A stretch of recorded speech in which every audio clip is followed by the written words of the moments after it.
Toujours dans ce chapitre sécuritaire, il est aussi, Monsieur le Président, il est surprenant que dans le cadre du récit factuel, le rapport du secrétaire général ait passé sous silence la saisine du Conseil de sécurité par le Mali le 15 août 2022 pour ce qui concerne les tentatives de déstabilisation et les violations répétées de l'espace aérien par les forces françaises. Ces actes d'agression d'une extrême gravité qui constituent, vous le savez, une violation de la Charte des Nations Unies, mais aussi une violation du droit international. Nous pensons que, mesdames et messieurs les membres du Conseil, que ces actes ne doivent pas rester sans suite et votre Conseil est interpellé fortement au Mali et en Afrique et ailleurs. C'est pourquoi le gouvernement renouvelle sa demande d'avoir une réunion spécifique du Conseil de sécurité qui lui donnera l'occasion de présenter des preuves concrètes des actes de duplicité, d'espionnage et de déstabilisation de la France à l'encontre du Mali, y compris le partage de renseignements et le largage de matériel au profit d'organisations criminelles qui sont à l'origine de l'insécurité et des violences contre les populations civiles qui, mesdames et messieurs, attendent du Conseil de sécurité qu'il assume sa responsabilité principale de maintien de la paix et de la sécurité internationale.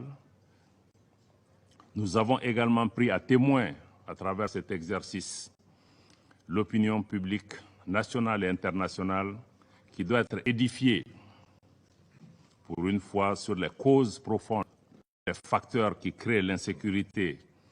la déstabilisation et l'expansion du terrorisme dans le Sahel. Le Mali dénonce la guerre par procuration qui lui est imposée,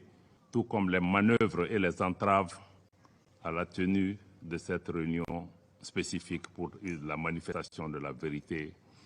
dans cette partie du Sahel.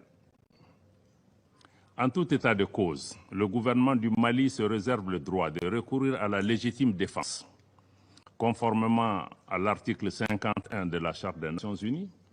mais aussi conformément à la lettre numéro 0444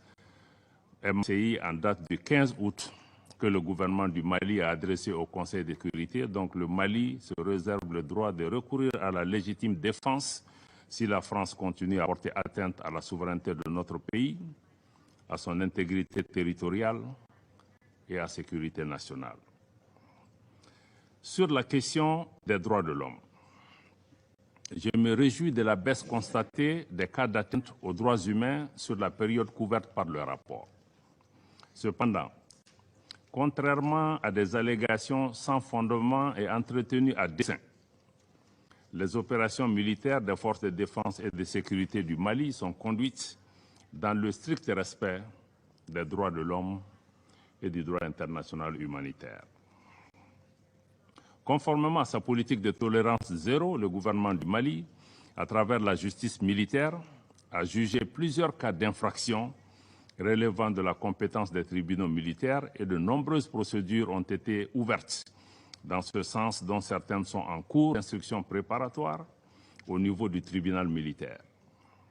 S'ajoutent notamment à ces mesures les enquêtes ouvertes pour la recherche de la vérité ainsi que la relecture du code pénal, du code de procédure pénale et du code de la justice militaire pour prendre en charge ces situations. Je salue ici l'appui de la MINUSMA dans le cadre de la tenue de la deuxième audience du tribunal militaire de Mopti et de 3 autres audiences au niveau de la juridiction de Douenza, ainsi que sa contribution à l'amélioration des conditions de détention et de sécurité dans certaines prisons au centre du pays.